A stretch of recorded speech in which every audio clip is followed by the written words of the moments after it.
Hello and welcome to Spy Hard's podcast, where your hosts go deep undercover into the world of spy movies to decipher which films make the knock list. But remember, this information is strictly for your ears only. I'm Agent Scott. And I'm Cam the Provocateur. But Cam, who are we to talk about such heady subjects like the Cold War? Frankly, we know nothing, and we've proven that through a year and a half of podcasting. So we've brought in an expert this week. Yes. Throwing himself over the Berlin Wall. It is Ian from the Cold War Conversations podcast. And Ian, frankly, you're a real podcaster, unlike us. Oh, I wouldn't say that, to be honest. Well, the podcast has only been going for 3 years, but it's been a surprising success for me. I thought I might get a few hundred listeners, and it's gone a bit crazy. Just on the 200th episode. Congratulations. Yeah, congratulations. What was the genesis of the podcast? Well, Spies, basically. They're to blame. I came across. I've always been a fan of espionage, particularly Cold War espionage, and came across a podcast called Spielberg, who I think your listeners will be familiar with. Spoke to the guy who runs that, Shane Whaley, who I think has been a guest on the show as well, and turned out we both had a similar interest in the Cold War, specifically East Germany. And he said, "Oh, you should do a podcast on East Germany. It would be great." And you put it off because you just think I'm not going to be able to do this. But in the end, I started it, but wanted to have a broader remit than just East Germany. So that was Cold War Conversations, and it started in March 2018 and has been weekly ever since. Wow. Well, what was sort of your background in terms of, like, were you a history major, or like what drew you into this fascination with history? I never went to university, so I've never studied history there. Always had an interest in it, really through my parents. They were always interested in history, and particularly military history. So my father served in World War II, told me stories of that. I had a grandfather who served in World War One at the Battle of the Somme, and a great uncle who died in World War One. So there was a family history there, and I've always been interested in those stories. And with Cold War Conversations, it was really around, the Cold War was my formative years. So it's very much a very strong memory, that fear of nuclear Armageddon. And what I realized was that a lot of these stories don't get recorded, and the aim of Cold War Conversations is really to capture these stories, and particularly the unknown stories. So I've interviewed KGB spies who've been undercover in the US for like 8 years, the son of Nikita Khrushchev, who was the Soviet leader at the time of the Cuban Missile Crisis, but also people who were school children at the time, people who worked in factories at the time. So it's a real broad range there, and it's to make sure these voices aren't lost. And I think, you as podcasters will appreciate that the impact of hearing the spoken word, or the words of people who actually experienced these events, is much more powerful than reading it off the page. And that's really been my driver around it, is to preserve these oral histories before they're lost. Right. Well, it's very fitting, people know from the title that we're going to be tackling a Steven Spielberg movie this week, and that's been so much part of his life with the Shoah Foundation, is recording all of the testimonies of Holocaust survivors. So I think it's a really interesting pairing, just to have you recording all of these voices of people who, experienced the Cold War. Yeah, that's a really good comparison. I hadn't thought of that link there, but well done. Good research, as usual. That's what I'm here for. I don't know about as usual, but we've almost given it away. But before we do, I just want to talk about, because we've been talking before we booked this, just because we're both in the spy realm of podcasters, I suppose. And I wanted to have you on for one that resonated with something you're dealing with, and we haven't actually dealt with that many Cold War stories. And you're talking about preserving the history of these people, and we're over here doing like gotcha. So, which I'd never heard of, and thank you for introducing me to that. you can thank us later. I'm not sure you really will once you've seen it, but yeah, maybe after I've watched it, So I think this is a good pick. But Cam, what are we talking about this week? Well, we are talking about Steven Spielberg's 2015 film Bridge of Spies, starring Tom Hanks. Judging by the length of the letterbox.com synopsis, I'm going to start it now, and I'll probably meet you guys at the end of the podcast, all right? So you guys just keep talking, all right? No, all right. Bridge of Spies. In the shadows of war, one man showed the world what we stood for. During the Cold War, the Soviet Union captures US pilot Francis Gary Powers after shooting down his U-2 spy plane. Sentenced to 10 years in prison, Powers' only hope is New York lawyer James Donovan, recruited by a CIA operative to negotiate his release. Donovan boards a plane to Berlin, hoping to win the young man's freedom through a prisoner exchange, and if all goes well, the Russians would get Rudolf Abel, the convicted spy who Donovan defended in court. Well, it's thorough. Yeah, that's a tough one to sum up, I think, in a short way, so that makes sense. That's a fair summary of what goes on for 2 hours and 20 odd minutes, I think. You're both being very polite to this synopsis. I was not a fan, but we'll move on. Now, I think before we talk about experiences on the film and get into the history, on your podcast, Ian, do you ever touch on films, or is it really just as real life stories? I do touch on films, mainly documentary films that I come across. So I did do one with a guy whose father was a Stasi spy, and didn't discover that he was a Stasi spy until quite late on in his life, which was a really interesting episode, but tend to not do movies. I'd hate to tread on your toes, guys. No, well, we're all, spy brothers and sisters in this world, so, we can all share the landscape. Okay, Ian, so what we'd like to do at this point is talk about our experiences with the film when they came out. I'm not talking about the review now, but any thoughts about when this film came out. So do you recall 2015 when the film came out? Did you catch it in the theatres at all? I didn't catch it in the cinema. First time I saw it, I think, was on Netflix, actually. And I thought it was good. It was an entertaining film. It's not the car chase and gadgets and the Bond style. It's a little bit more cerebral than perhaps some spy movies. Well, we didn't really talk about it in the intro, but your podcast, you've touched on the odd film or two, but you're talking real life stories. When you go to the theatre, when you go to the cinema to watch a film, a spy film, are you going for more the James Bonds, or are you going for more, the Le Carré adaptations or films like this?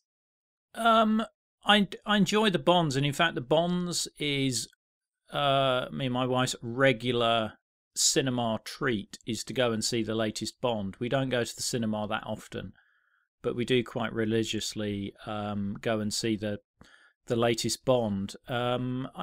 I tend to not watch stuff at the cinema now because the screens have got bigger, sound systems have got bigger. I guess I'm just lazy and enjoy it from the armchair without other people's popcorn crackling in the background. Hey, I'm a bit of a stay-at-home guy myself, but even in your home library of films, what's your is it James Bond you would go to rewatch at home, or would you go for more of a serious spy film? No, it wouldn't be. It would be something like The Lives of Others. Funeral in Berlin is a favourite of mine, although I know that certain personalities on here didn't enjoy it. No, I think we both enjoyed it. I didn't like some of Funeral in Berlin, but there were bits I enjoyed. It was maybe a bit too thinky for me, but then again, we do a podcast that covers gotcha, like I said, so I don't think very much at all. Yeah, and I enjoy political thrillers and things like that. So I enjoy the Bournes. The Bourne trilogy is a good one. Okay, well, good choice. Well, Cam, what about you? Did you catch this film on release? I did see it in theaters. Spielberg was a very important director for me growing up, obviously. Things like, E.T., Indiana Jones, Jurassic Park. So there's very few of his films I haven't made the effort to go see in theaters. Boy, I think maybe The Terminal. There's very few that I've skipped. And so Bridge of Spies came out. And I don't know that it was one that I was super hyped for, but it was an appointment visit for me to go. And I remember I went on my own and really enjoyed it. I was actually really won over by the movie. And it was one that Spielberg's more history-based films that have come later in his career, some of them haven't grabbed me as much.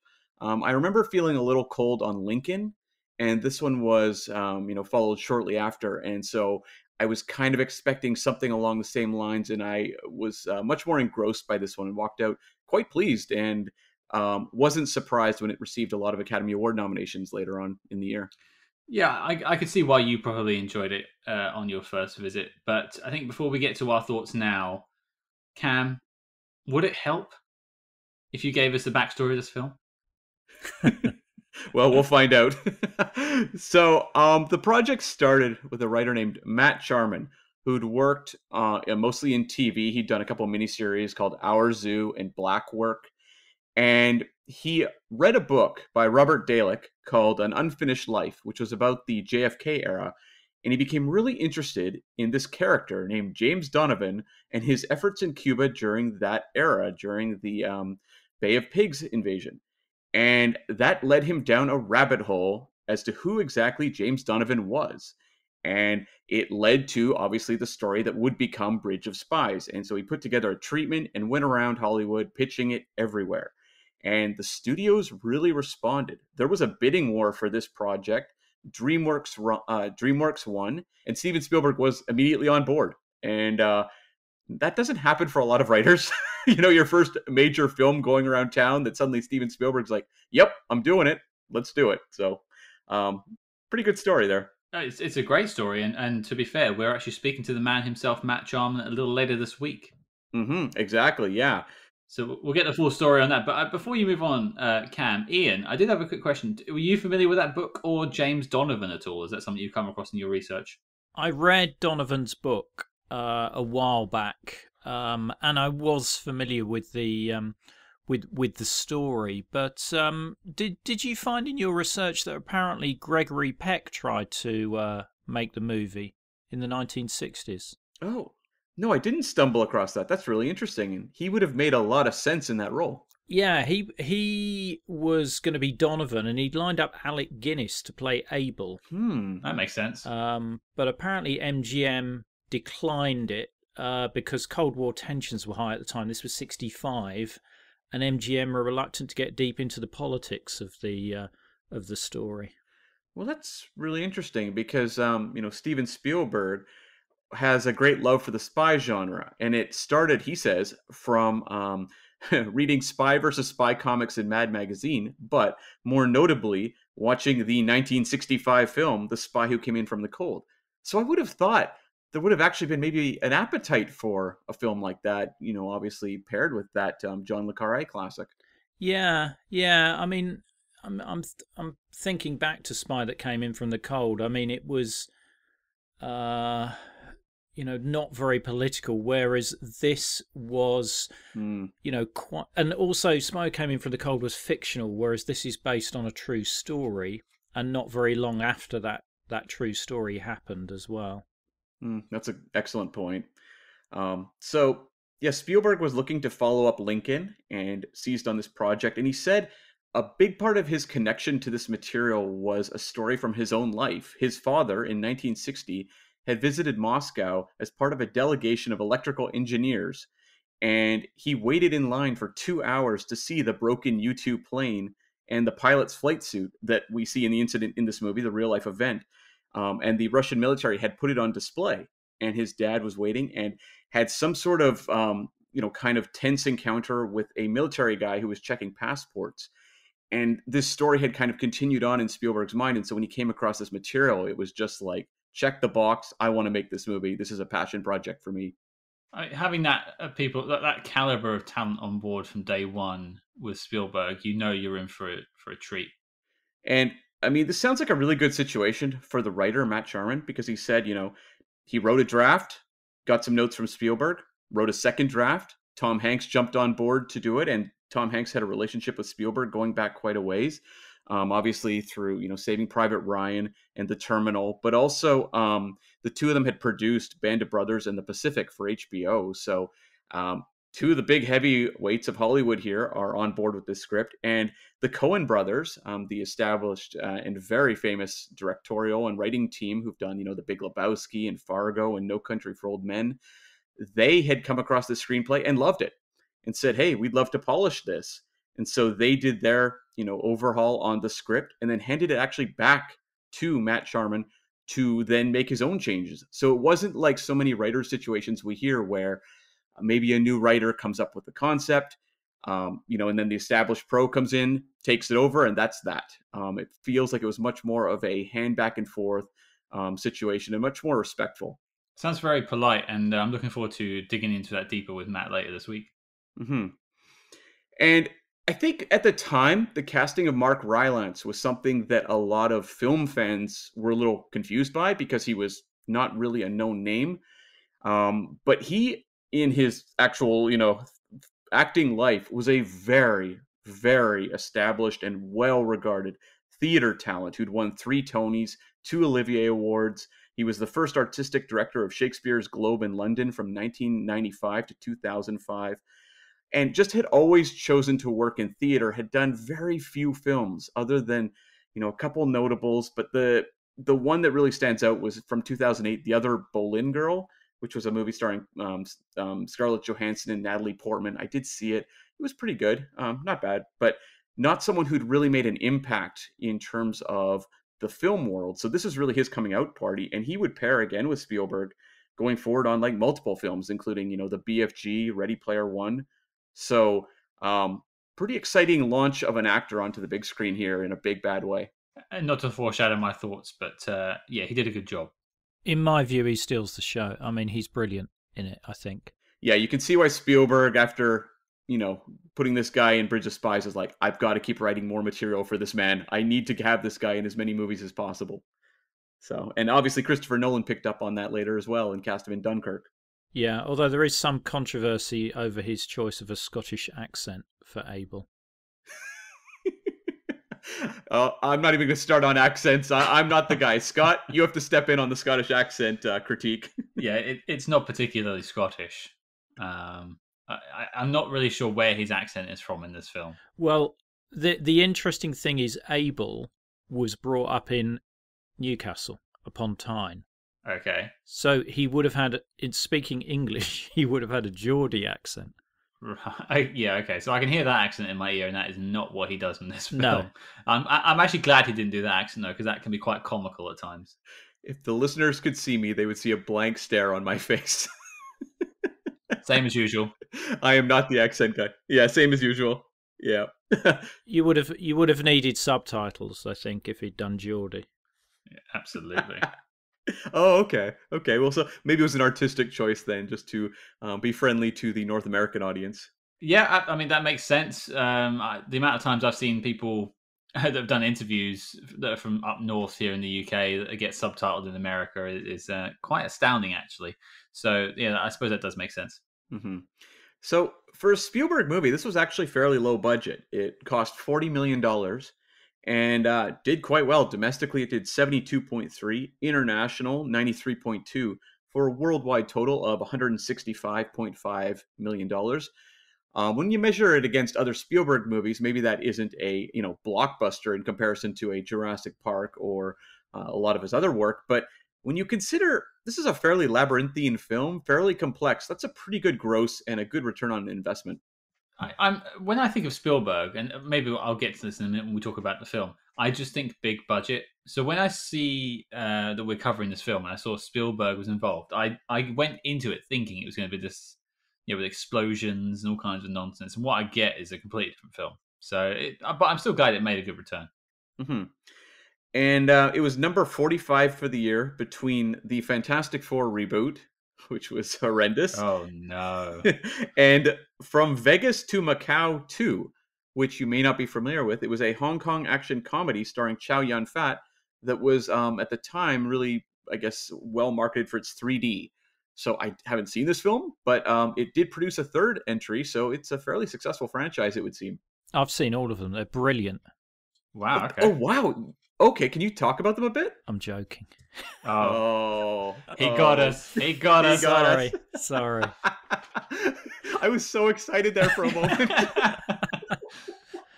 Oh, Ian, That's a good one. You've gone down in my estimations a bit there. I've had my legs taken out already.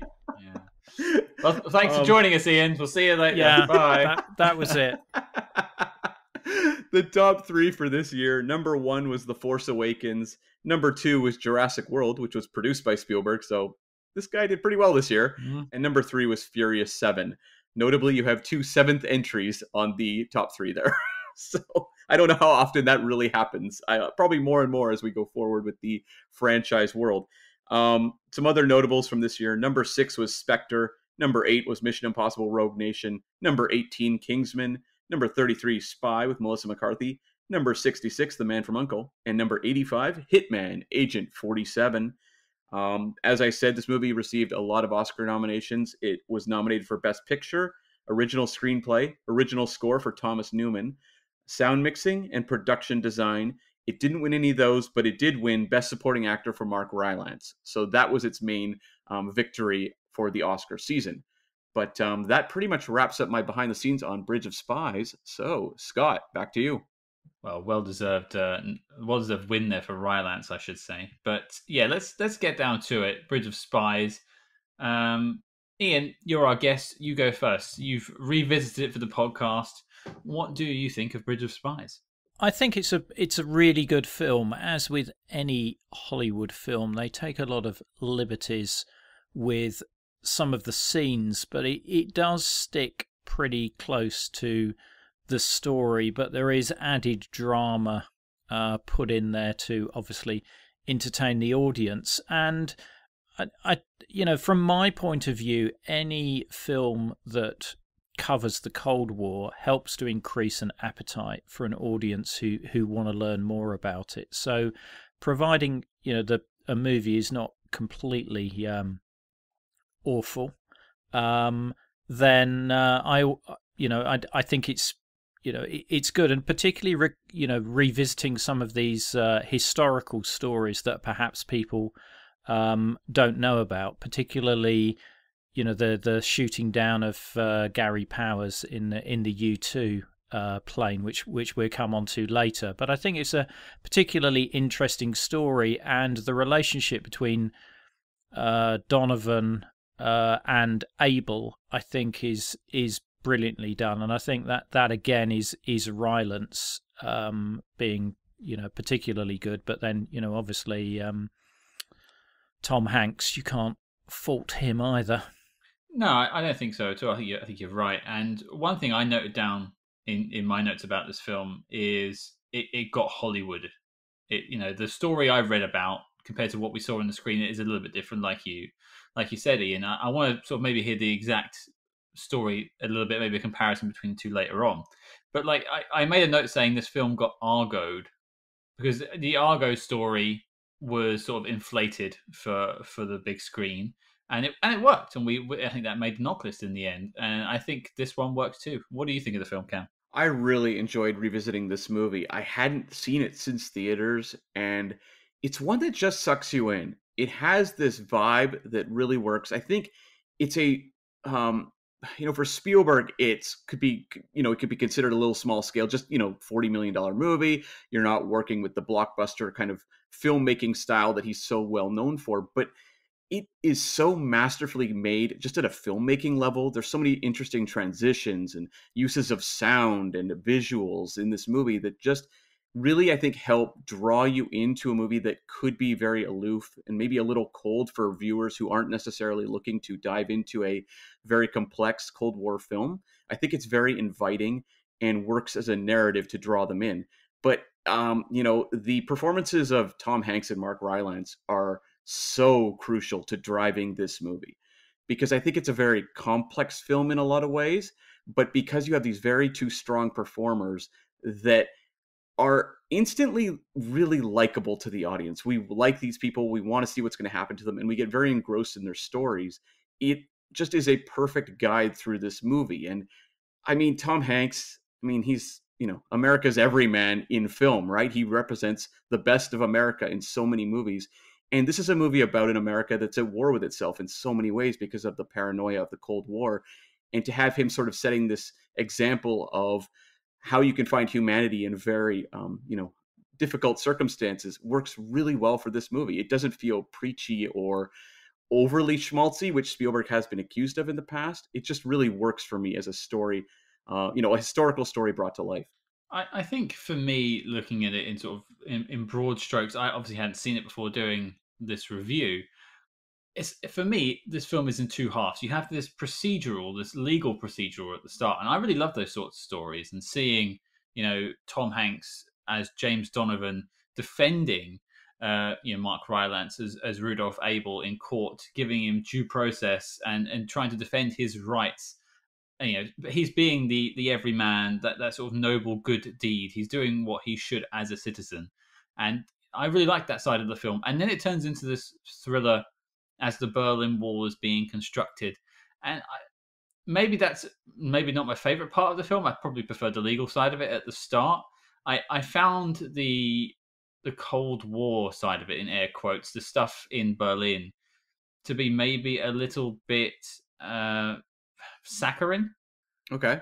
Yeah, no, I was going to say, I think the Berlin scenes are particularly contrived in that middle section, and I was going to talk in some detail as to where I think they sort of overdo it to create dramatic impact. Well, I maybe we'll go to that in a second. Then, just to sort of close it off, it's not that I didn't enjoy the stuff in Berlin. I found it to be quite interesting, and Rylance and Hanks carry this film to the finish line, and that scene on the bridge at the end is probably one of my favorite moments in the films we've watched in the last couple of months. But there's just moments where it felt almost a little bit tensionless, like it was all just sugar-coated stuff, like Hollywood style. It was a bit glitz and glam, whereas I don't know. I felt like, if you think of The Courier, a film we covered a little while ago on a Declassified episode, that felt more realistic in terms of the threat of Cold War. Seeing Benedict Cumberbatch emaciated in that chamber towards the end, that felt like there was a real threat going on. Whereas Tom Hanks bumbling around East Berlin, I don't know if it really did it for me, that part. Well, I want to get to Ian's delving into sort of the history of this in a second, but I think for me, it's tough to compare just because of what Benedict Cumberbatch's character was going through. That's much more extreme circumstances than what James Donovan went through. So that didn't faze me too much. To me, it was more, the reason the stakes worked so well was because of the Mark Rylance performance, and that we are so, we're negotiating about his life, and because we feel so invested with that character, it did work for me. But I want to pass it over to Ian just to talk a little bit about what he felt were maybe the instances that were a little more built up for, Hollywood purposes. Well, I think before I do that, what I do want to say is some of the attention to detail in this film was really good. You might have noticed that Abel, before he's arrested, is wearing a hat with a white band on it. And that is exactly what he was wearing, which made it easier for the FBI to actually trail him when they were following him. So, it's little details like that I think are really strong. But then, when you come to the section where Donovan is defending Abel, the impression you get is that, his firm aren't that keen on him defending it. They have a scene where somebody shoots at his house, which never happened. So that was added in for, extra dramatic interest. And, in his memoir, he actually said that he never felt personally threatened there. So they do try and ratchet up the tension to try and give it a bit more oomph there. But also, I think, he's portrayed as this private attorney with no connection to the government or the intelligence services. But as you said at the start, during World War II, he was served for the Office of Strategic Services, the OSS, shortly before it was reorganised as the CIA. So, he did have some links into the intelligence services. He wasn't just a lawyer, which is the way that he was portrayed in the movie. As you get in further into the film, there's also some instances with the aircraft shoot down, which I think can be forgiven. That they used a later model of the U-2 spy plane rather than the model that would have been around at the time, and the plane wasn't actually hit by a missile. The missile exploded some distance away that brought it down. But what's interesting is Gary Powers' son was an advisor for the film. I don't know whether you knew that. Yeah. And I interviewed him in one of my episodes where we went into quite a lot of detail around the shoot down and what happened to his father. And he gets a cameo role in it as well. Which is really good. When the actor playing his dad walks out of the hangar to the spy plane, Gary Powers Jr. is to his left. Oh, okay. So worth looking out for that. And also Gary Powers was not tortured, which is what is implied in the movie. He was in a less brutal prison, treated humanely, given preferential treatment, mainly because they realised they had a negotiating, chip there that they could use him for. And then we move on to Berlin, where they do take some further liberties. Do you want me to carry on with these? Well, I want to just touch on one thing I think it seems to be a little fuzzy with even the filmmakers, because you were saying, the attack on Donovan's house where he was fired at.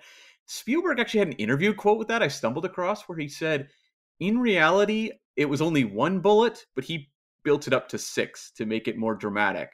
So I wonder if even Spielberg's a little fuzzy on the reality of that situation. Yeah, that's interesting.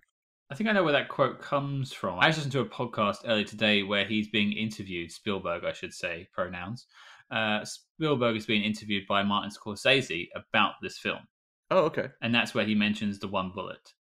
So that's from him exactly, and I've heard that interview. So when Ian just said that there, it's actually, now I'm confused as to which is the correct, set of events. But yeah, I mean, who knows? I mean, Donovan could have played down the threat in his memoirs. People tend to want to try and portray things favourably when they write their memoirs, so you can't necessarily take it as pure fact. And ultimately, either way, the situation is built up for more dramatic, stakes in this film than in reality. So, well, I think I want to just jump off of that for a second, and this is, I made it sound when I was talking about the film at the start, I didn't like it. I don't want it to come across to the listeners. I like this film. I think it's a very good film. I think it's some great performances in the film. I just felt it was a bit too Hollywood. Right. That I had this sort of feeling when Tom Hanks is bumbling around having his coat stolen and getting a bit of a cold, walking around in East Berlin. I felt like he should have been in more danger, or at least felt like he was in more danger. And I never got that sense because they wanted to build him up as this hero, and they needed more time to have him, overcoming the odds and making this negotiation between the two sides of, Russia and East Berlin. And that's maybe my main gripe with the film, but it's by no means a damning gripe. It's just something I'm picking on. What I was going to say is they do try and make the Berlin scenes a bit more dramatic. You see tanks in quite a number of the scenes, and there were no tanks deployed by the Berlin Wall, but they do feature in this film. And the scene where Frederick Pryor, the US student, is arrested is not true to the actual events. When the wall was built, he was on holiday in Denmark at the time, but he returned couple of weeks later, and when he crossed into East Berlin, he was going to visit a friend's sister who he hadn't realised had fled to West Berlin. And when he arrived at the flat, it was under surveillance by the East German secret police, the Stasi, and he was arrested for espionage because he had his thesis with him as well, which does make an appearance in the movie. I think what the conversation we're having is very much tied to an ongoing debate that people have, even today and going back many, many decades in film, which is that when you're adapting real life stories, how do you capture truth and still make it an entertaining film? Because life is not the movies.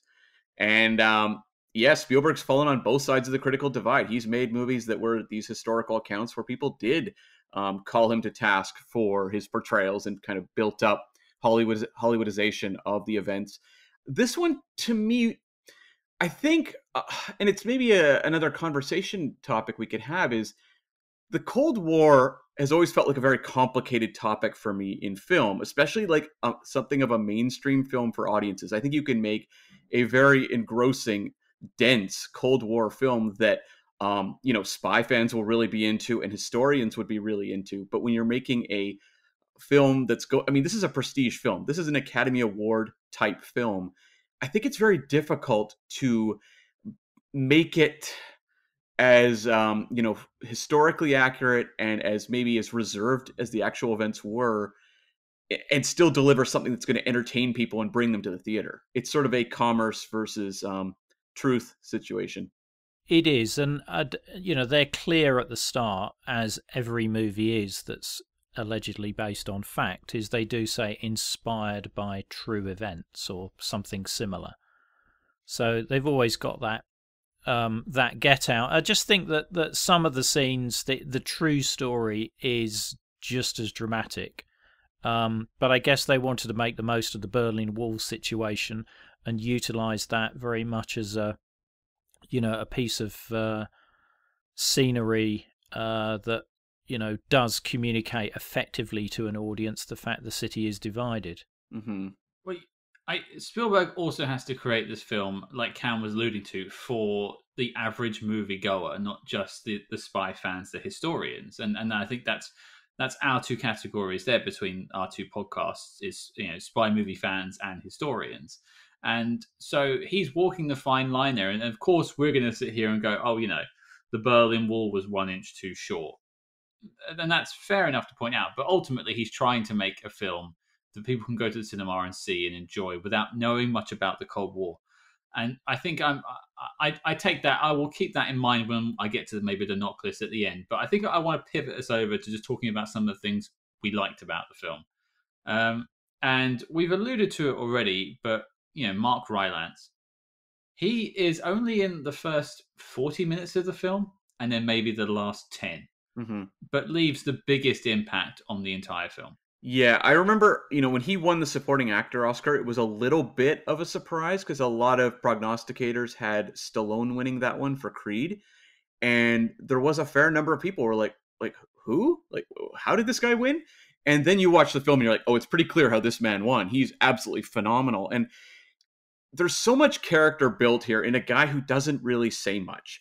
You look at all of the situations going on at the start where we're seeing his spycraft. I love how tactile it all is, where he's using the book of matches to hold the, razor blade, to open up the, container with the code in it. Like, his whole world is just unfolding around us, and it's all carried through Mark Rylance's performance, which is often very still, very quiet. He doesn't say a lot, but he just speaks volumes through body language and his eyes.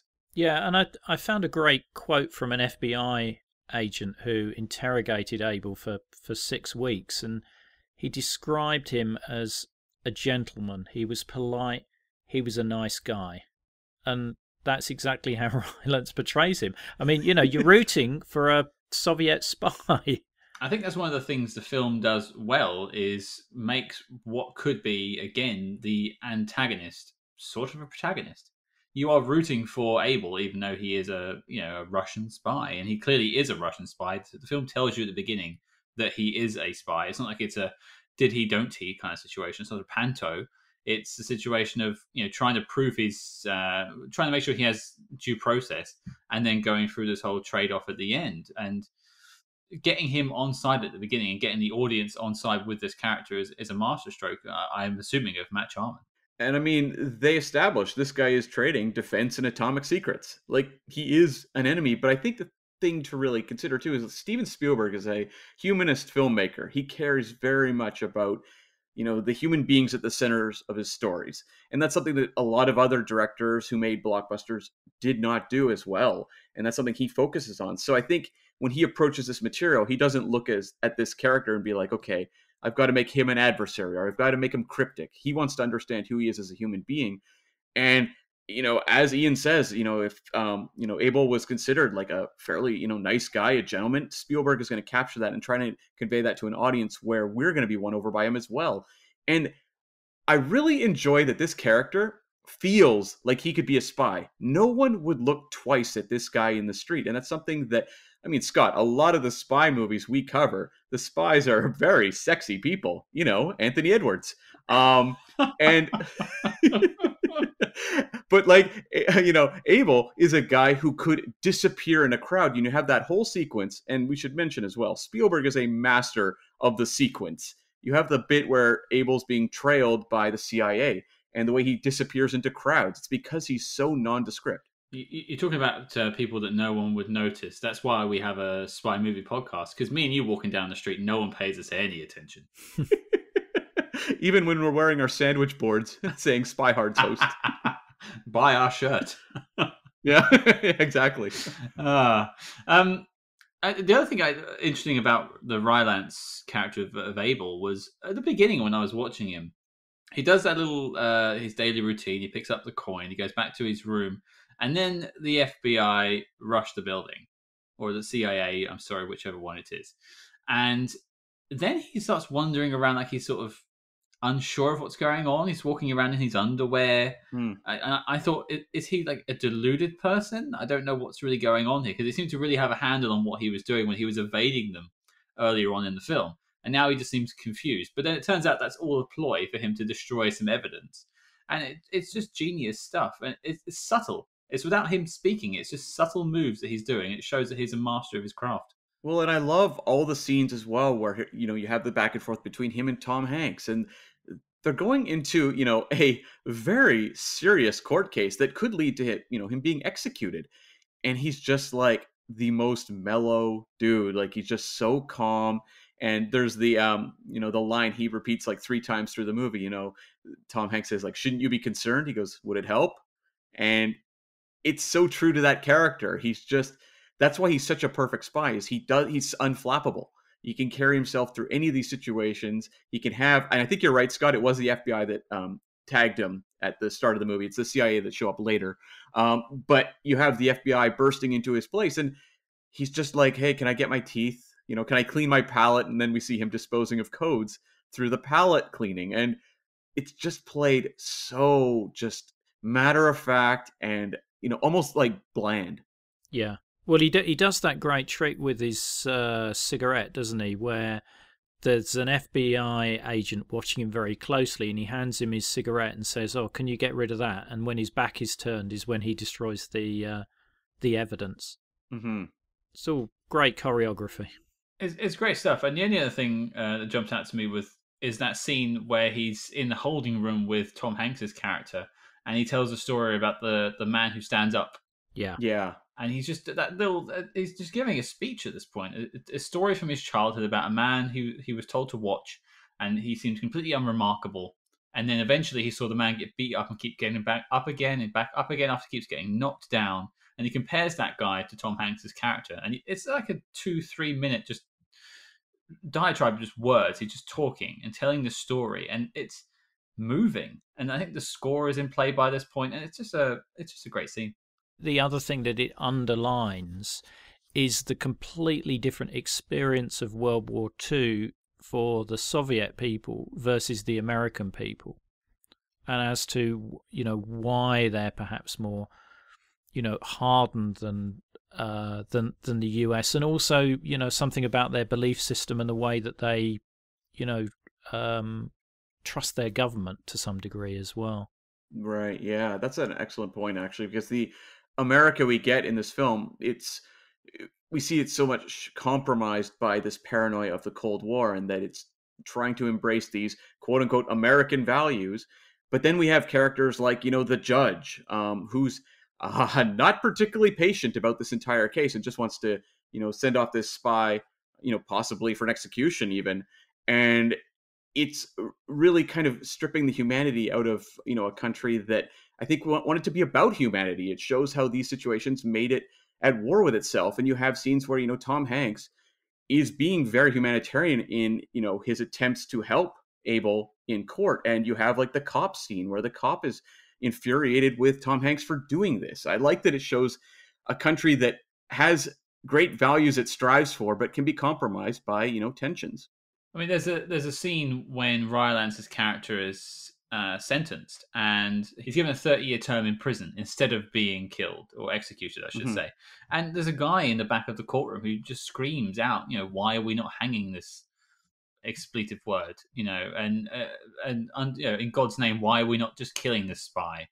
And you think, what is America trying to strive for? But that you can also understand the fear and frustration, because they're doing things like playing you clips of Duck and Cover. Mm-hmm. I think the other thing, you've also got to think of some of the other contexts here, because in the 50s, 2 US civilians were executed by the electric chair for spying, Ethel and Julius Rosenberg, who'd been receiving atom bomb secrets from a relative who worked at Los Alamos and passing them to the Soviets. So there's other context there of spies being executed, albeit with this one, the story works around the fact that, by keeping him alive, you've got an opportunity to swap him for an American who would inevitably be captured in the Soviet Union or elsewhere. Absolutely. What about you, Ian? What's a highlight moment or performance that you wanted to mention? I think you're right about the story of the standing man. That's a great little monologue that Mark Rylance does there. But I think, the film peaks just at the right point with that final, I think it's about 10 or 15 minutes on the Glienicke Bridge in Berlin, where the spy swap is done, and where Rylance then comes back to that story when Hanks is trying to stop the exchange until he knows that Frederick Pryor has been exchanged at Checkpoint Charlie. I think that those are the highlights, but I think there's other characters in there who probably don't get the justice that perhaps they should do. The guy who plays Vogel, the East German lawyer, you don't really see that much of him, but he is an excellent German actor. And I don't know whether you've covered or you've seen the film The Lives of Others.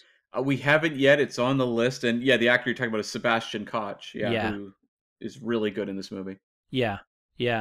And he, he plays that role really, really well. And The Life of Others is well worth watching as well. But I think that those Berlin scenes, I just, it is a little bit overdone there. The whole thing with Hanks crossing over the Berlin Wall and seeing some people being shot as the train crosses the wall is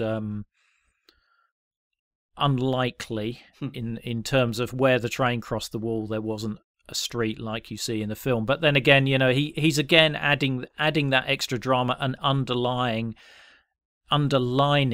the context of people being killed whilst trying to escape from Berlin. So, I wouldn't necessarily take that as a criticism, but was delighted to see that the trainees he was on had wooden seats, which is quite an authentic look for those trains during that period. So I can't criticise there. But one of the interesting ones I did notice was when there's one scene where Donovan is calling home from a call box and he's outside a cinema.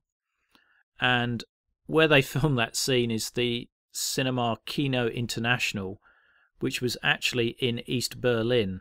at the time. Oh. Not West Berlin, but I forgive him because it's a great, it's another great scene. But I think that all of the actors in the film were good. The film just really worked well.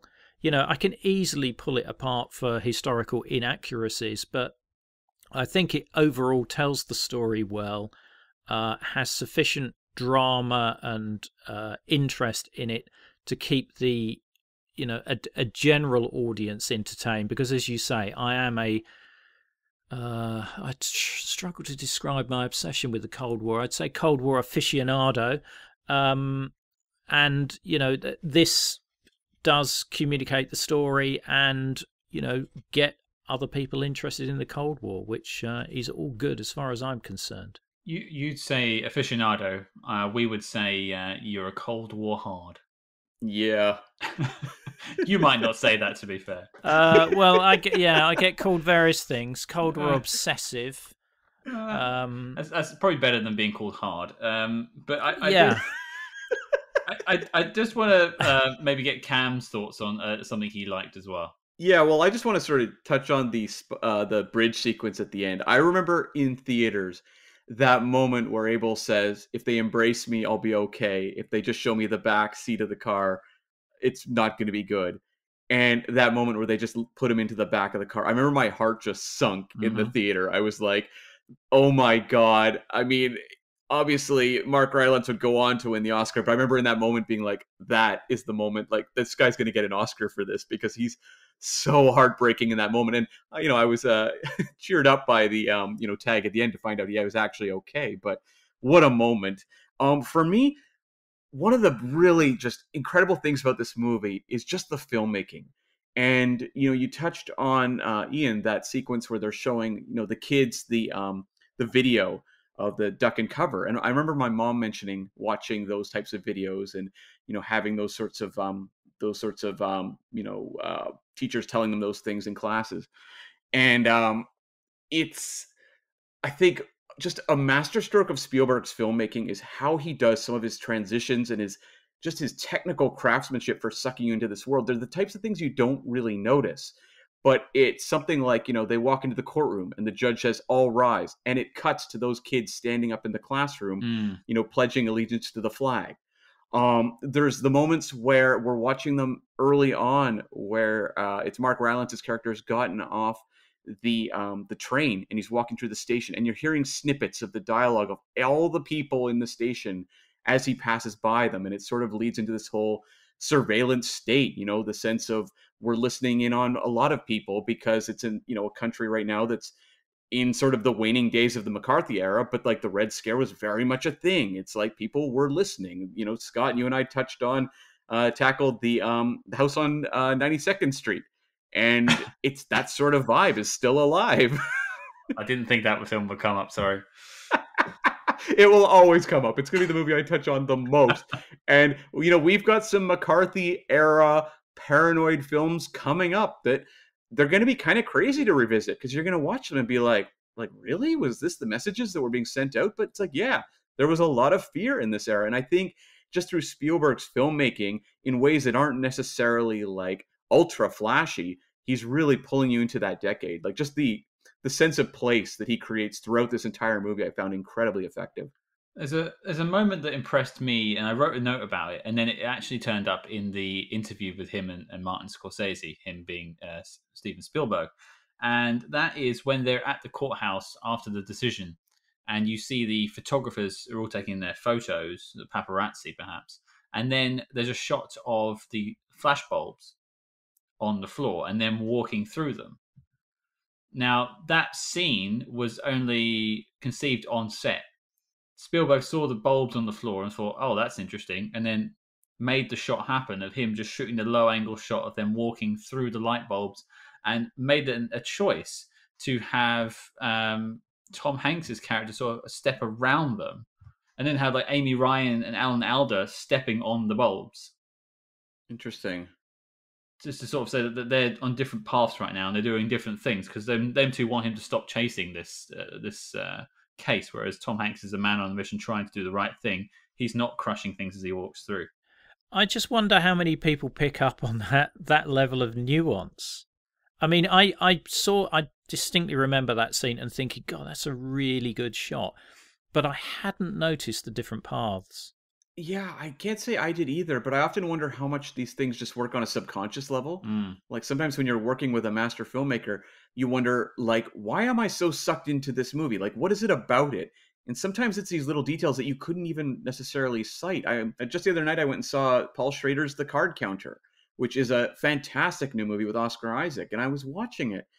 And I commented to, friend of the show, Tyler Orton, who appeared on our 3 Days of the Condor episode. I said, it's interesting. You look at all these shots, he's just showing a plain shot of the actor.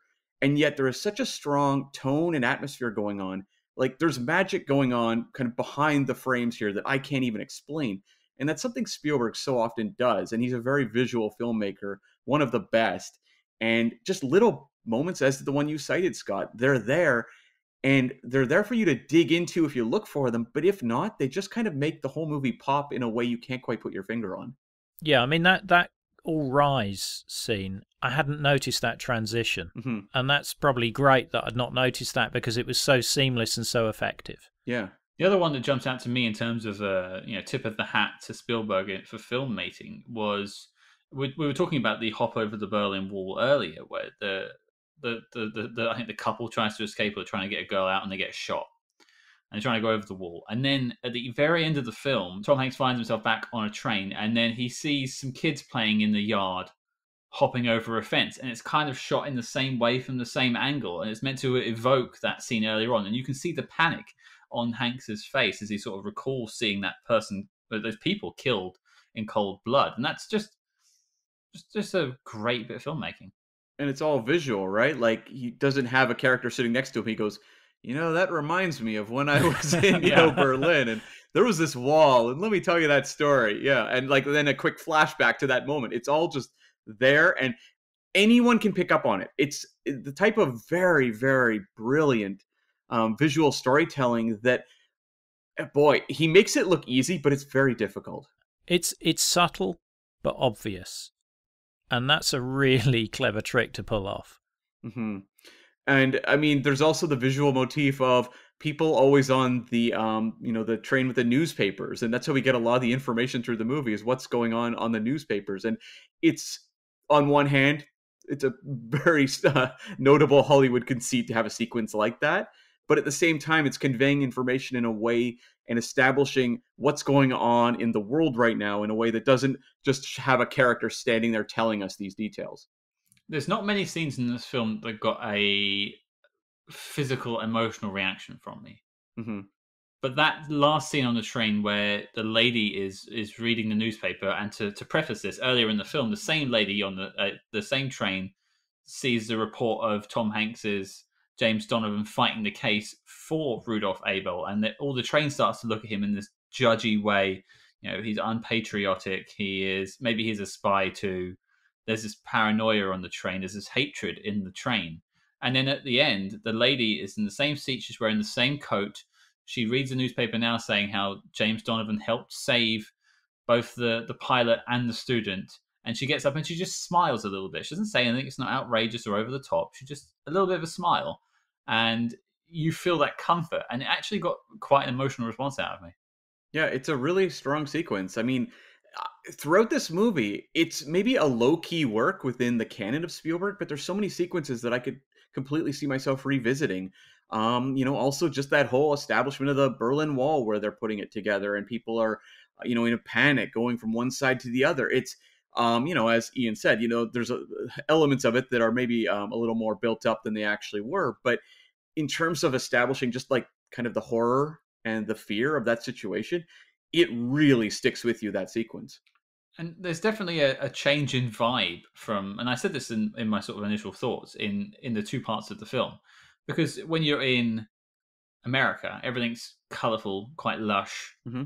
and then you get to the wall, West and East Berlin intersecting at the same time as the wall's being built, and everything's just drained. The color is drained, and people around look hungry, and everyone's wearing black and gray as opposed to blues and greens that you saw in America. The palette changes, and that's not something it shouts out at you, but it's there, and it will get the response that it wants out of you as a viewer. And it makes also when Tom Hanks goes there, it makes him you understand how he's submerging himself into a different world that he's not going to be comfortable with, because like Tom Hanks is an actor who just projects warmth. He does it better than just about any actor alive. And so when you put him there and have, his character is sick through all of it, which I think was really effective as a choice as well. And just have him wandering these streets, encountering these gangs, you feel something, like you feel that out of fish out of water kind of element.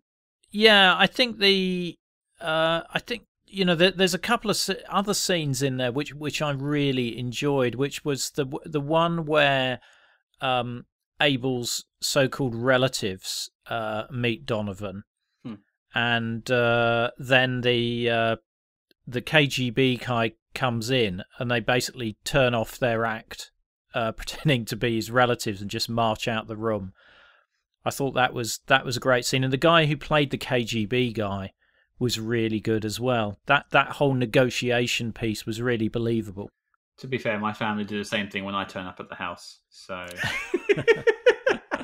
yeah, the actor you cite there was Michael Gore, or as he's credited in this film, Mikhail Gorevoy, and Scott and I are Star Trek fans, and one of the big elements of Star Trek is diplomacy.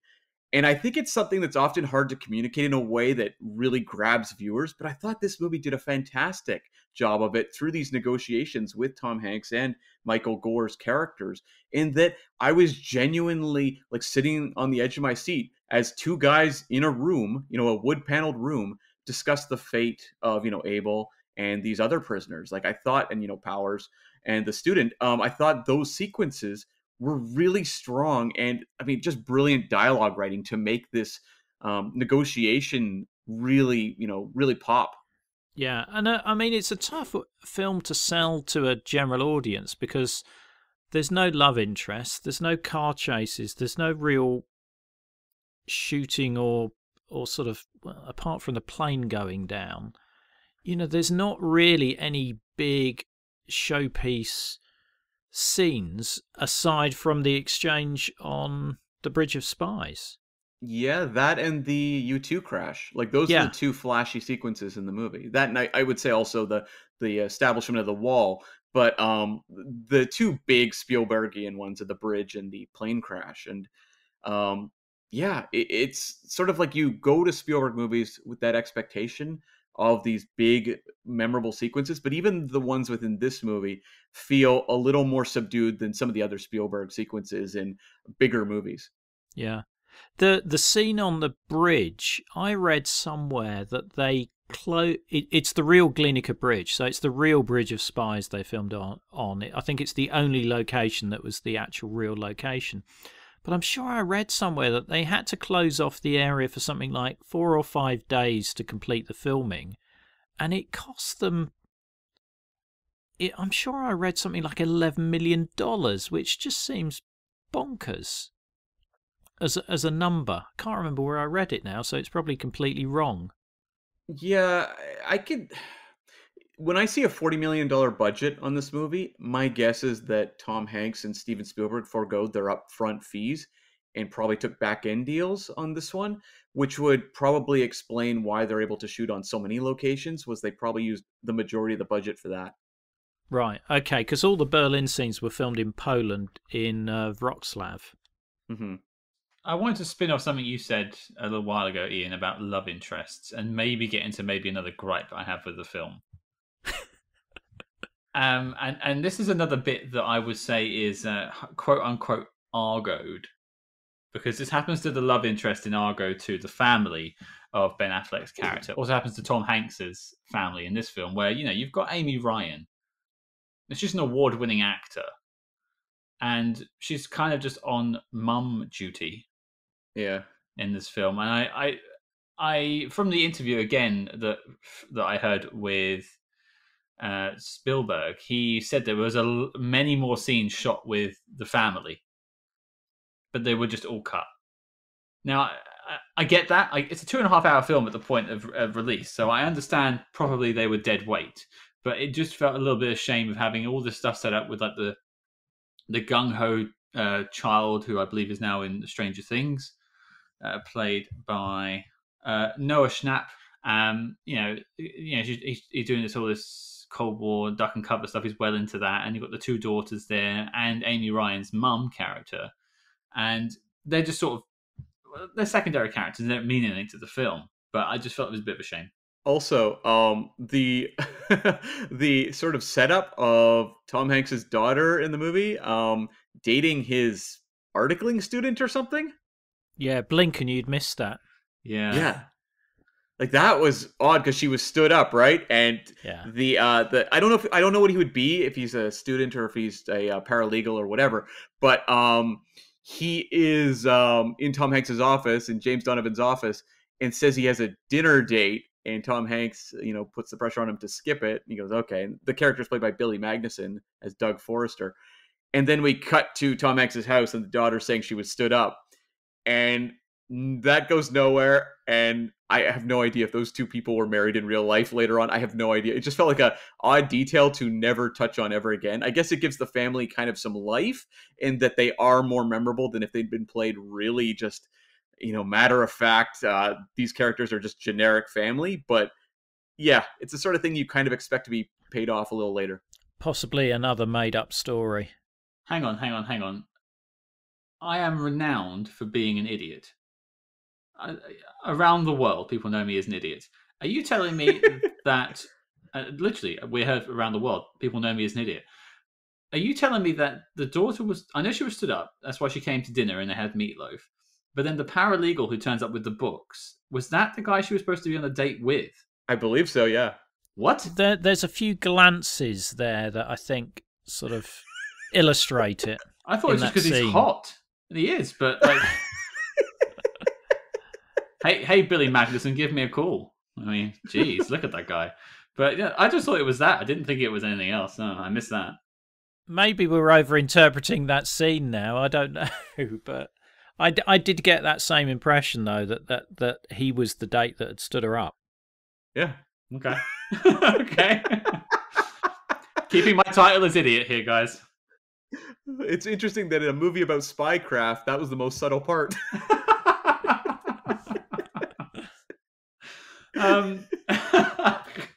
Okay. Any other gripes, quibbles, things to shout out? What I was going to say is the one gripe I've got is almost the last frame of the film where the words come up to say that Abel was never the Soviet Union never admitted that Abel was a spy, which is completely incorrect because he frequently gave speeches about the importance of his intelligence work. He actually appeared on Soviet stamps dedicated to intelligence officers. So he was on one, Kim Philby was on another one, as well as US spies Morris and Lona Cohen. So it's unfortunate they do that because unless you actually look it up, you do think that he's been taken back to Moscow to be shot at the end of that film. So that's so strange. I know at no point in this film they go, based on a true story. They never even put that in. So they're admitting that they're not basing on the truth necessarily. But I thought the whole point of having those title cards at the end before the credits was to give you the real life story because they have the real life TV clip on the TV right before. Yeah, and also they're using the names. They're using the names of those people as well. So I'm not sure of why. I mean, it would be worth asking the guy you've got coming on about that as to why they chose that as the ending. I'd be interested to know. I mean, that is really fascinating. I have no idea why they would make that choice. So we'll have to ask about that. I want to just get your guys' take on the U-2 plane crash sequence. What your thoughts were of it? Did you think it was effective? It's a pretty flashy Spielberg action moment. Well, it certainly gave me vertigo. Hello? No? Okay. Oh, wow. Oh, that's painful. I'm sorry. Please it's go not on. a beautiful day, Scott. It is not a beautiful day anymore. Bloody hell. I still haven't found the punchline I'm looking for. Okay. I could do this with or without you. Yes. Oh, beautiful. Oh dear. Right, are you done now? I'm sorry, Ian. I'm sorry. A serious Cold War Conversations podcast host here, and we're just talking about you two. I'm not that serious. I'm not that serious. I thought the sequence worked well. It illustrated the fact that Powers was unable to destroy the plane. I mean, one of the interesting things, which obviously they're not going to put in the film, but you might find interesting, is the Soviets, whilst shooting down the U-2, managed to shoot down one of their own planes and killed the pilot at the same time, who was trying to reach the altitude of the U-2. And the other thing in the interrogation sequence with Powers, where he's asked about the height the plane can reach, Powers, in his interrogation, he says that he deliberately gave them incorrect information there because it was obvious they didn't know how high it could go, and he actually gave a lower altitude as to its maximum height. And I think that also links up to that final scene where Powers is in the transport plane and those other US troops that are on board, and the CIA guys just ignore him as though, you know, he gave all his secrets to the Soviets. But certainly his son believes that he didn't, and certainly Powers himself, you know, said that he didn't betray anything. And sadly, he was killed in a helicopter crash, I think about 10 or 15 years later. He was a news reporter in a helicopter in Los Angeles, I think it was. But anyway, I'm going too far into the detail now. Well, that was something with the movie that I understand why they didn't give him a lot of character, but I would have liked to have learned more about Powers. You know, he's played by Austin Stowell here, or Stowell, and he's not an actor I'm particularly familiar with, but his role is very pivotal, and I would have liked to have known a little bit more about him before the crash, which, again, you know, it's a pretty sensational sequence, but I would have liked to have had a little more vested interest in just him as a person. I understand that he kind of falls sort of as more of a detail in the story of, you know, the James Donovan, Rudolph Abel story, but I think Powers, the movie might have been a little bit better for me if Powers had been a little more of a personality. Yeah, there's an interview with that actor online with Gary Powers Jr. And what Stowell did is he listened to hours of audio tape of Powers, the pilot, recalling his shoot down and the interrogations that he had. So, you know, he obviously, you know, did some research into the character, but as you say, he's on relatively briefly, and you don't really get any depth of that character at all. No, and it's also very easy to get thrown now when you watch this movie, and Jesse Plemons plays his, like, friend and coworker, you know, another pilot in the program, and Jesse Plemons is now like one of the best working actors we have, and you're wondering, why is Jesse Plemons not doing anything in this movie? I'm glad you brought that up, Cam. I was gonna bring it myself, right? So when we had that scene of the pilots in the room after the Powers sort of, I don't know, he's being investigated. He has the lie detector test, I think, or something like that. Yeah. And they're like, there's 4 guys. And I was convinced that Plemons was going to be the one that would be shot down or would be involved in this story because it's Jesse Plemons. But then he ends up just being cast aside for this other guy I've never seen in any other films. So they really confused me with that one. Yeah, I don't know if that was the case back in the day. When I saw this movie in theaters, I don't know that I had that reaction. But watching it now, yeah, just given Jesse Plemons' significantly increased stature in the acting community, it juts out a little more. I was going to say, can I just add one of my favourite Mark Rylance Rudolph Abel lines, which we've not covered, which was he says, "I'm not afraid to die, but that wouldn't be my first choice." He's got the there best goes lines my in outro, the movie. everyone. There goes my outro. He's got the best lines in the movie. Absolutely. Yeah, and a lot of them are low key funny. I liked when they mentioned he didn't register as a foreign agent. He's like, "Do most?" Yeah. I'd forgotten that one. I mean, yeah. That's the brilliance of that character, I have to say. It's not played for laughs. It's all very low key, as Cam said earlier, and it just works. And we'll talk to Mark Sharman about who wrote what on the film, but like some of those lines strike me as very Coen Brothers. So I'll be curious to find out who actually wrote them, but they definitely gave me a Coen Brothers vibe. Yeah, and I want to know why they didn't go for the Geordie accent. That would have been comedy gold in itself. I'm not sure about the returns at the cinema though. Yeah, no, yeah. I think that's probably the reason. There's a limit, as we've spoken. There's a limit to how authentic you can be versus your box office takings. All right, before we go to the knock list, let's just go through any sort of final thoughts or notes we had left over. Cam, what about you? One thing that always jumps out to me in period pieces is to look at what is playing in theaters on screen, because we see a fairly decrepit looking movie theater. At one point that James Donovan walks past, and I checked the marquees. What is showing is the 1960 Village of the Damned, Spartacus, and the Billy Wilder comedy 1, 2, 3, starring James Cagney. 3 good movies. You really couldn't go wrong at the Cineplex that weekend. But for nitpickers, were those films out at the same time? Village of the Damned and Spartacus were 60. 1, 2, 3 was 61. I was also a little fuzzy on exactly the time period, like when this was going down. Maybe Ian can answer this. Well, yeah, I mean, if they were 60, they've been playing for quite a long time, because the wall was built in August 61. Mm-hmm.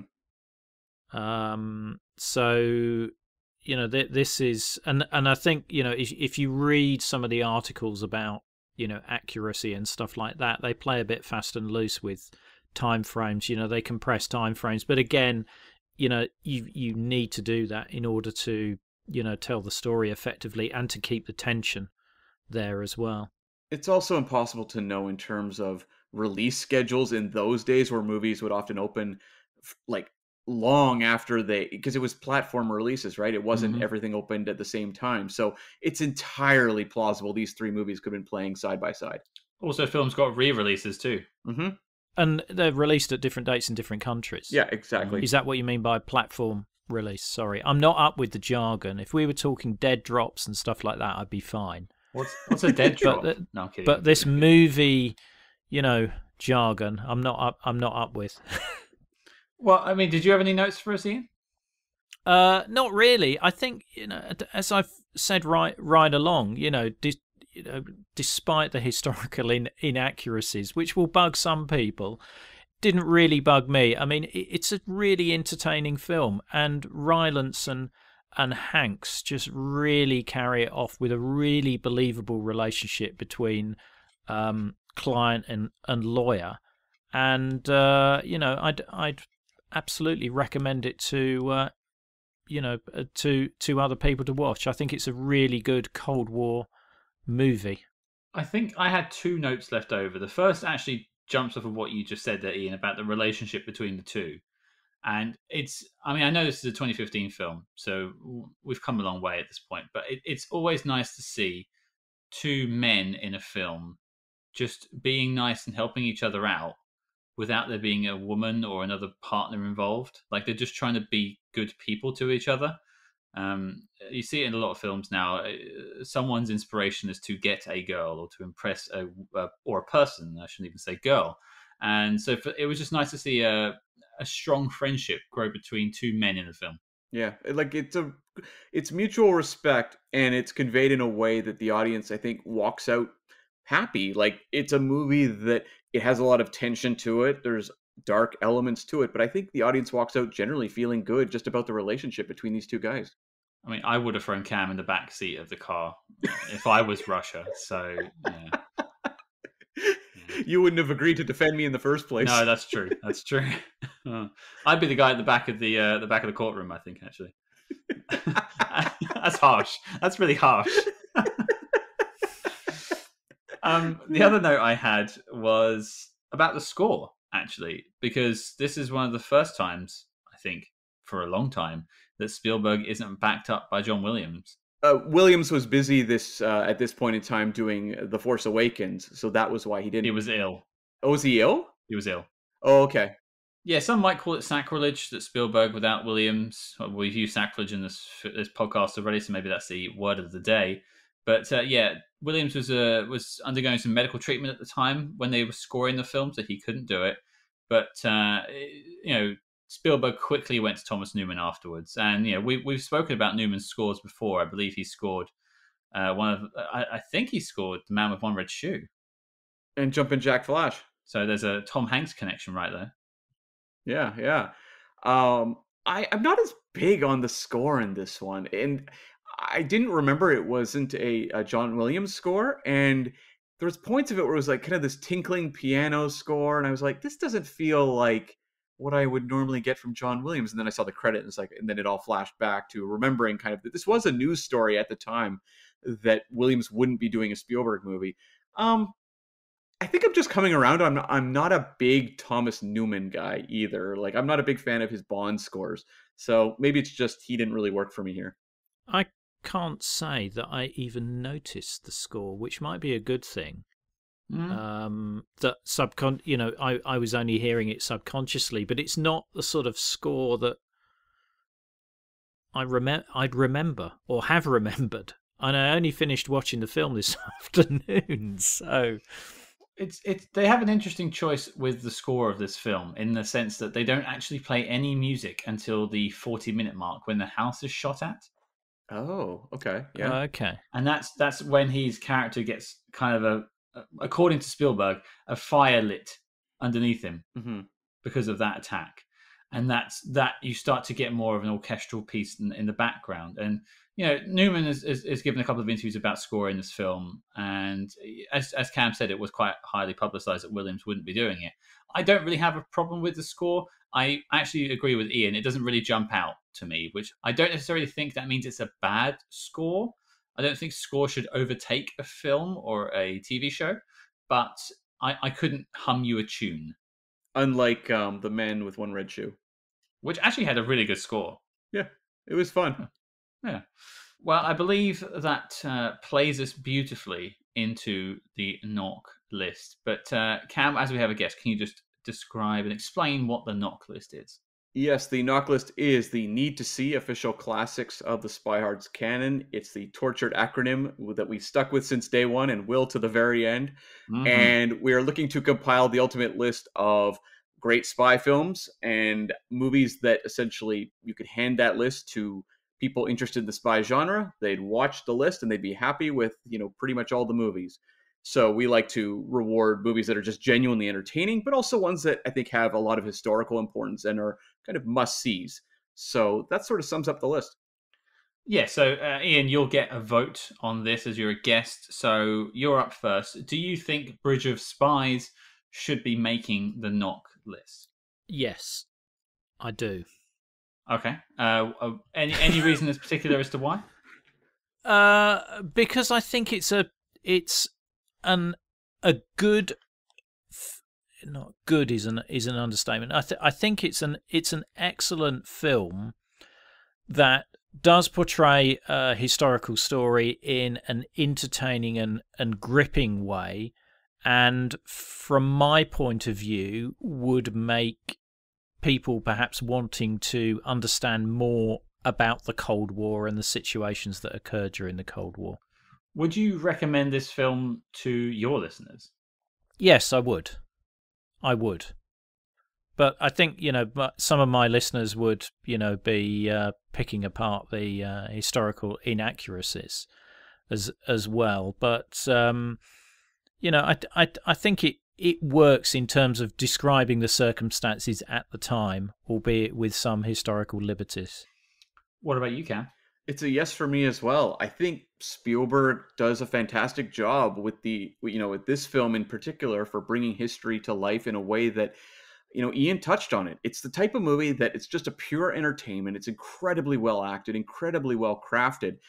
And I think it pulls people into its subject matter so well that I think a lot of them would want to go home and, go down the Wikipedia rabbit hole or what have you in terms of knowing a little bit more about this story. And I think it does its job in that regard really, really well. And the fact that, the first time I saw this movie, it's back in 2015, that Mark Rylance performance has stuck with me, for 6 years now and will continue to stick with me. So I think it's a pretty terrific film. Okay, well, the problem with having 3 votes on this, it means that, again, my vote is completely useless because it sounds like it's making the knock list. But I want to fight my corner before I make the final judgment on this. Okay. When I went into this film, I'd heard a lot about this film. I'd heard it was a very good spy story. And you look at the caliber of talent behind it, Spielberg, Hanks. That's an A-list combo right there. Okay? It's not going to be a bad film. It might be a great film, but it's not going to be a bad film. And so I came into this. It takes me back to our Goldfinger discussion with Calvin Dyson, where we all wanted to watch this film and be like the edgy ones and just say, oh, it's not as great as people remember. But it is a really good film. And the hype was well-founded. I think this is a brilliant, dare I say, masterpiece at times in terms of portraying the Cold War in a digestible way. And I use that term, digestible, in a good way, because it's easy for people to understand what's going on. It's not too plotty. Ian mentioned Funeral in Berlin earlier. Now, that's a very plotty film. Mm-hmm. It's a good spy story. It's a very deep spy story, but people will have trouble taking that in. I don't think you'll leave Bridge of Spies being confused, unless you're me, maybe. But yeah, I don't think it's going to confuse the viewers. And as such, apart from, and then also we spoke about Rylance, we spoke about the Hanks performance. They're all fantastic too. The filmmaking is terrific. We didn't talk about the costumes and all of the sets that they built for this. Mm-hmm. Again, fantastic. And despite having a small budget, all of that money must have been on the screen. Yeah, definitely. Yeah, absolutely. And so there's no way I could say no to this. It has to make the knock list. So I'm giving it a firm yes. Well, and I think we will in the future also tackle Cold War spy stories that are a lot more maybe detail-oriented, a lot more sparse and stripped down and maybe cold. And they're just as worthy candidates possibly of being included as well. It's just that this is, for me, if you're going to hand someone a mainstream Cold War historical reenactment film, this is a really great one. It's a great intro into that era. And I think, what I've noticed on my podcast is there is a lot of interest in the Cold War. And I think some of that is down to movies like this that have been made, but also things like, and dare I say it, things like The Americans on TV, mm-hmm. and The Courier. There appears to be more and more. Maybe it's because I'm looking out for them, but there appear to be more and more films being made about the Cold War because it's just got a great dramatic backdrop. And there's a lot of human stories involved, as your podcast has, obviously delivering to its listeners. And that's something that people respond to. Human stories in very difficult circumstances grab people. And I think this movie does it really well. Well, there you have it, folks. That is 3 yeses. And without hesitation, Bridge of Spies is making the knock list. And as such, the dossier on the film is complete and filed as classified. Now, Ian, thank you for, coming across Checkpoint Charlie from the Cold War Conversations and joining us today on Spy Hards. Well, it was good that all my papers were in order. I just got flashbacks to Gotcha again. I think you need to go watch this film. I'm sorry about it afterwards, though. No, God, you just, I can't believe how many responses you've had on Twitter on that post. I mean, it's gone crazy. Yeah, I mean, yeah. Gotcha. Is it just the mention of Linda Fiorentino, or whatever her name is? Maybe a bit of that, but also early in this podcast, when Scott and I first launched, we put out posts, advertising that we were doing GoldenEye and Man from U.N.C.L.E. and things like that. And we got a lot of people tweeting at us, when are you going to do Gotcha? When's Gotcha? And neither of us had heard of it. And so there was a real appetite for Gotcha content, apparently, that we can fill. There is. I mean, I'm just astonished by it. Where can you watch it now, anyway? Is it you've just got to buy the DVD? It's rentable on some. You can buy the DVD, but it is rentable on some services. Right. Okay. Not in Canada, though. Okay, not in Canada. Okay, then they're buying DVDs. But yeah, it's an interesting film. But we won't dwell on Gotcha because there's plenty of other good spy stories and Cold War stories out there. I was just going to say, have you done The Third Man yet? Not yet. No, it's on the list. It's on the list. That is such a that is. That is, well, my favourite. It's not really. Ian's getting flushed about that one. It's not really a spy movie per se, I would say. Oh, we walk that line a lot. Don't worry. Yeah. But God, Anyway, go on. But Ian, for our listeners, can you tell them a little bit more about the Cold War Conversations and where they can find you? Yeah. Well, the Cold War Conversations podcast is really about preserving the stories of the Cold War before they're lost. And I'm very conscious that, some of the stories of World War II didn't get captured, particularly the oral histories.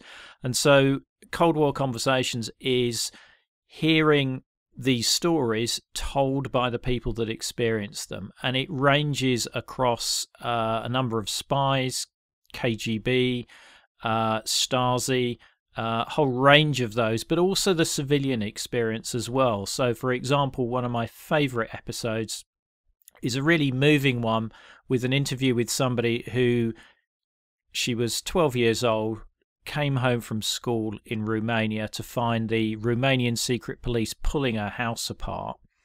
And her father had demonstrated in the capital against the Romanian leader.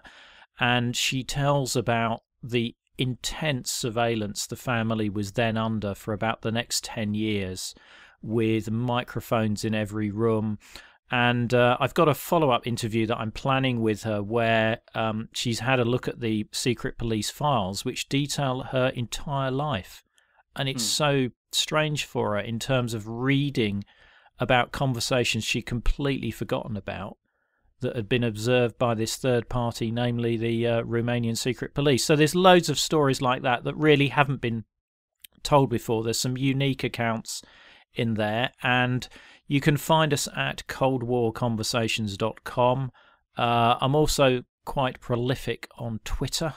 My handle is Cold War Pod there, and we're also on Facebook as well, and Instagram. So just search for Cold War Conversations and you'll find us. You'll be more than welcome. Excellent. We'll have links to that in the show notes, of course, for listeners who want to check out that show. And again, Ian, thank you for coming across to join us this week. But Cam, what are we doing next week?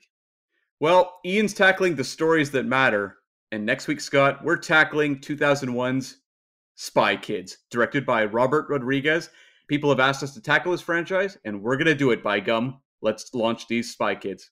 Yeah, we tackled some heady films the last couple of weeks, so we thought, hey, we'll give ourselves a break, and we'll take it easy with a charming kids film that I actually have some really fond memories of. But it'll be interesting to go back and revisit it now after 20-odd years since it came out. Jetpacks ahoy! Well, there you go. Your mission, should you choose to accept it, is to watch Spy Kids and join us next week. You can, of course, check out the knock list on letterboxd.com/spyhards, where you can see the films that made it and the films that didn't, as well as the disavowed list. And don't forget to follow us discreetly at Spyhards. That's SPYHARDS on Facebook, Twitter, and Instagram. But until next week, listeners, you understand me. Spend the dollar.